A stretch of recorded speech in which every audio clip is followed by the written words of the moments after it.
আমি বাথরুম থেকে বাইরেছি, আমার মুখ বাইন্দা নিছে, মুখ বাইন্দা নিয়ে আমার দূর করে ঘরের ভিতরে নিছে। এবারে আমার বিয়ার কথা কয়ে আনিব, বিয়ার কথা কয়ে নিছে ইয়ামিন। এবারে আবার শাক করে দরদা আইছে আমারে। হ্যাঁ, ভরে ভরে আয়ে আমার মুখ বাইন্দা নে 5 মাস দেখে আমার ফেরো বাচ্চা না। হ্যাঁ ডরে ছিল, আমি কোথায় কই না, আমার আব্বা আম্মার ডরে। হ্যাঁ ওটা হ্যাঁ বাচ্চা রসগোল্লা লাগব। ঘুরে ঘুরে আয়া চুপি দিতেছে আমার, তাই না বাইন্দা বুন্দা নিতে হবে। শাক করে দরদা নিছে, আবার বিয়ের কথা কয়ে আনিছে। এরপর আমার ধ্বংস। আমার মেয়ের দর্শন করছে, আমি গ্রামের শালিশি দিয়ে গেছি। এরা আমার কথা শুনুন, আমি গরিব মানুষ। এরপর আইনের আশ্রয় লইছি, লওয়ার পর হেরা ওখানে আমি আইনের আশ্রয় পাইতেছি না। আমরা মায়ের দূর করে অত্যাচার করে গরু দোয়ার ডালে। ছেলের নাম হলি আমি না, আর আমার মেয়ের নাম হইল আসমা। শালির বৈরক আমরা কইসলাম করবার লাগিয়া, হেরা আয়ে না। গ্রামের সাহেব দ্বারা গেছি, যাওয়ার পরে হেরা এই সালিশি মানে না, আমরা অত্যাচার করে মায়ের দূর করে। তখন স্যার আমি আইনের আশ্রয় লইছি, আইনও আমি স্যার কোনো আশ্রয় আমি পাইতেছি না। বাচ্চা আছে 5 মাস, 5.5 মাস। আসমা হইল আমার নাতিন।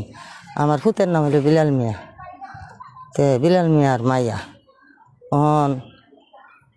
ডিরেক্টর ছেলে ইয়ামিন কিরা নাম বিনু মিয়ার ফুত।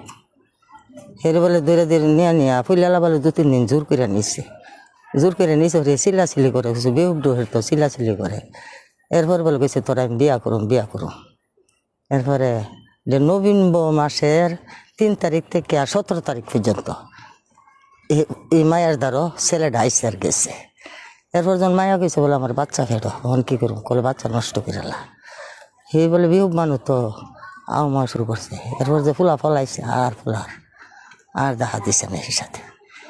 তখন আমরা এটা লিয়ে আহি বই তাও এটা বাচ্চাটা এমন 6 মাস করছে, কেস করছে। কেসের তার কোনো ফল পাইলাম না। কুড়ের মাঝে করছি, পিপিআরিত গেছে, কোনো ফল নাই। গরিবের লেগে বাজান কই নাই। ওপরে প্রতিবন্ধীর মতন কথা কইতারে না তো, রাও কোনো বোঝা জানা তো এমন একটা অসল মায়ারে নিয়ে এমন করছে। আমরা তো বাজান গরিব মানুষ, আমরা তো মনে করছি বলে আচ্ছা হেরা যদি 2-4 জন আইয়া আর আমরা বাড়ির 2-4 জন লইয়া এটা আমরা মীমাংস করে দিলাম। মীমাংস বাচ্চার মারে লইয়া বাচ্চারা সুদ্ধা যদি হেরা নেগা তো আমরা কিছু জরিমানা লাগলো দিও হেরারে দেলাইতাম। হেরা কোনো দরই দেন না। তখন আমরা কী করুম বাজান, আইনের রাস্তা লইতাম না। এরপরে আমরা আইনের রাস্তা লইছি আজকে 1 মাস। এরপরে কোনো ফল নাই।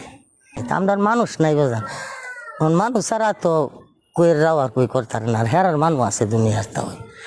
আমরা চাই মায়াডারে যে এই কাম করছে হের বাইক নন উদ্দুরি আমরা বিচার চাই। বাচ্চাটার পরিচয় যেমন তাহে বলে মুহের ফুট ইডই আনিলে এই মায়াটা লই আমরা কোন দেশ চাঁদ বাঁচাই পারো। এরপরে দুদিন তো আমার গড় দর কদিন ইডে ভাঙছে লাগানতে। ইনকোয়ারি গেছে, ইনকোয়ারি আইসে পিপিআরির থেকে। তখন ইনকোয়ারি আলি কি হেরার মানুষ ই উড়ানে গড়ে বাড়ে লো না, হেরোই সাক্ষী দে, হেরা সাক্ষী হেরোই দে, আমরা কই কই আনে। তখন গরিবের লাগে তো বাজান আল্লাহ আছে। আমার মেয়েরে এভাবে নিয়ে আটক, বিয়ার কথা কয়ে নিয়ে আটক করে আমার মেয়েরে দংশন করছে। হ্যাঁ, এই ঘরটার মধ্যে নিছে। এই ঘরে নিয়ে আমার মেয়েরে মুখ বেঁধে চাকু দেখায় এইভাবে আমার মেয়েরে দংশন করছে। করানোর পরে আমার যেটা কইছে বিয়া করবো, আমি তো বিয়ার কথা কয়ে তার বিয়ার নাম লই না, গেছে গা সইরা। যেন ভেড়ে বাচ্চা আইসে সইরা গেছে গা। এরা ইনকোয়ারি আইসে, আয়া সাক্ষী টাকি লইছে, মেয়ের মুখে সাক্ষী লইছে। আশেপাশে কেউ সাক্ষী দিচ্ছে না, হেরা বাড়ির মানুষে উল্টা পাল্টা করছে। করানোর পর ইনকোয়ারি করে ওই গেছে গা করে হেরা আবার ফটো ধরা টিয়া পয়সা কিছু খাওয়াইয়া আমরা সেদিন গেছি, আমরা কথা দামই দেয় না, বুঝছেন। আমার মেয়ে যেন এমন ধ্বংসন হয়েছে, আমার মেয়ে তো কোনো জায়গাতে আমরা মান সম্মান দেখাইতে পারি না, আমার মায়ের ইজ্জত বাঁচাইতে পারে না। আমি তো 10-এর কাছে কোনো কিছু পাইতেছি না, কোনো আমার ঘর দুয়ারি মিলে কিছু রাখছে না। আমার লাড়ি নেই, আমার সত্য মানুষ নেই, কেডা আমার বিচারটা করবো, কেডা আমার সামনে দাঁড়াইব।